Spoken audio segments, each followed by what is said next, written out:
Hello everybody, welcome back to another video. Today we're going over Adamancipator. Broken cards, broken deck, Blaze Ban, Block Dragon. That aside, I actually personally had a lot of fun. Took Adamancipators to my locals the other day. Split first place, got about $45 credit, which isn't bad. This deck was a little bit different the other day, but only small changes have been made. And I'll go over the changes after the deck profile.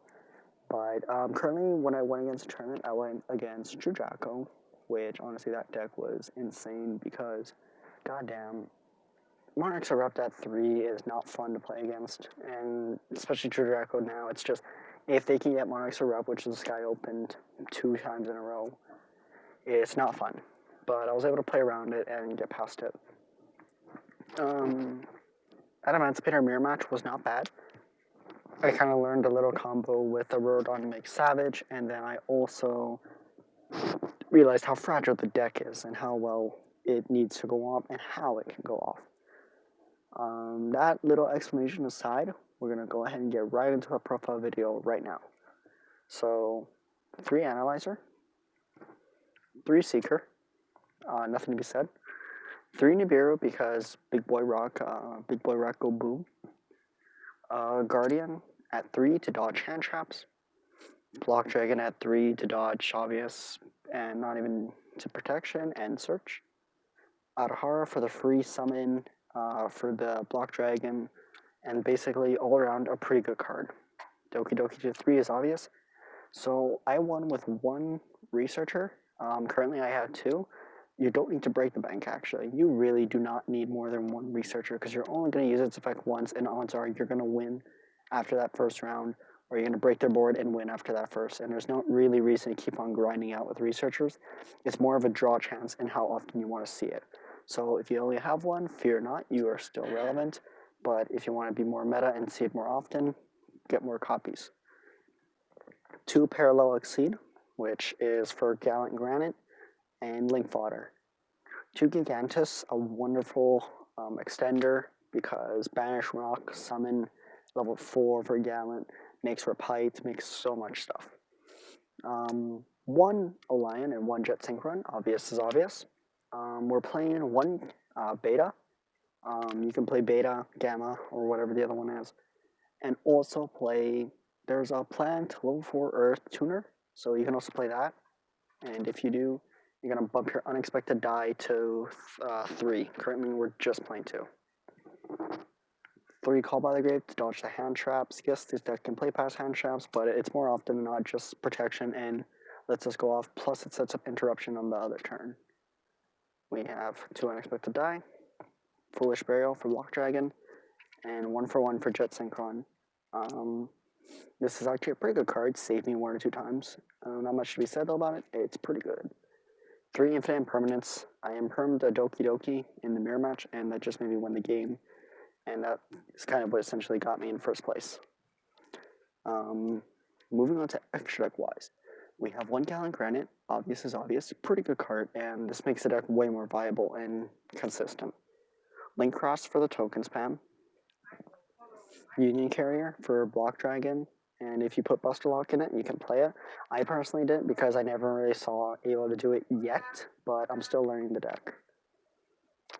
We are going for 1 Nightmare Cerberus because it is a wonderful removal, and it's also Earth, so pretty good, and 2 generic targets, so you can use anything else you can think of to make it.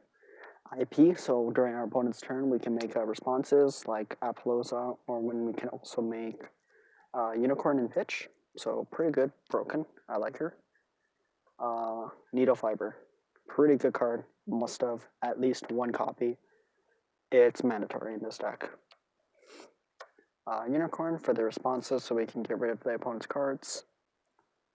Auroradon, so makes Savage, makes Herald, and it's pretty well, and Herald and Savage, in honesty, is a pretty good combo. I wish I realized it sooner. Access Code Talker and Apollosa. So I think this is kind of a mandatory too. Access Code is not, however, it's really funny when you use this Block Dragon to make this, and then you chain block, so they can't respond. So this is pretty good. I like this. I think it's a good card. I think it's broken. We have Formula Synchron and Metal Marcher, just so we can draw, bring back, and cycle through. And this kind of makes us Apollosa because we get 2 monsters on board with the Jet Synchron and the Link Cross, and we make Apollosa. And if you need to use Jet Synchron, or if you can, you use Block Dragon, and just wonderful play.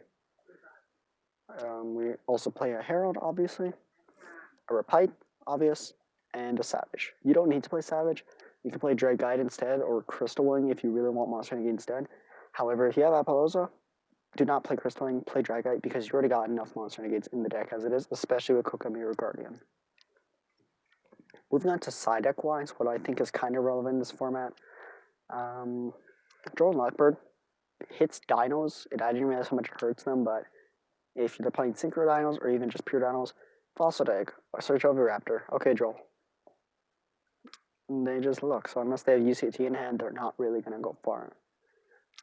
Because normally they'll do OV search for MISC or UCT, and then they do that, but stop them early. 3 Dark Narula no more for the mirror match and other decks that can spam and that you really don't want to deal with, because Adamancipators can break board, especially if you play access code. So this is pretty much mandatory. I always have 3 extra spots in my side deck normally, so I play 3 Shared Bride. So going against something rogue, this just lets you get more advantage off of them, and sometimes rogue is an issue of life. If they sat on Dark Law, well, you kind of want to search more because you want to be able to out Dark Law easy. So when they search, you plus. And it's always either a break even or a plus. You chain to one of their searches, you draw off that, you just replace your card. Every time for that, it's a plus. It's maxi. Cosmic Cyclone because it's wonderful back row removal, and also because Eldritch, and we hate back row right now. I do.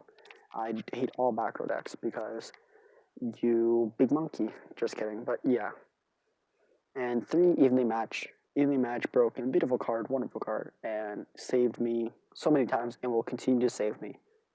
Not much to be said because Evenly Match just breaks a lot of boards. If you're going against Mirror Match or other decks, bait their spell or trap negates, so when they only have monsters, drop Evenly Match.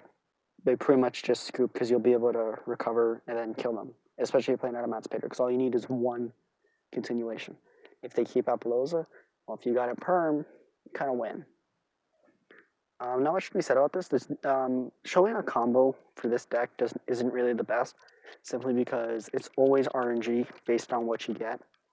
So you guys should all, if you're playing Adamancipator, practice every now and then, learn what to do in certain situations with your top decks, learn what you need to do to extend past, and learn what you need to do in order to keep on going on and make the board. My best board is normally Apollosa with Savage and Herald, and that's about the best I can do it with, sometimes not, IP and Block Dragon for the Unicorn Pass setup. More often than not, you can make it, but in case you can't, 4 negates is wonderful because if you know what to hit, not every single card in their hand will make them go full combo. Thank you so much for watching. I hope you all enjoy. We'll see you all in the next video. Like, subscribe, comment what I should do next if you have any ideas for me. I will be making some changes as the deck goes on because I'm currently in Team Wars and I want to see how well I can do with that and represent my team. But again, thank you so much for watching. Take care. I'll see you all in the next video.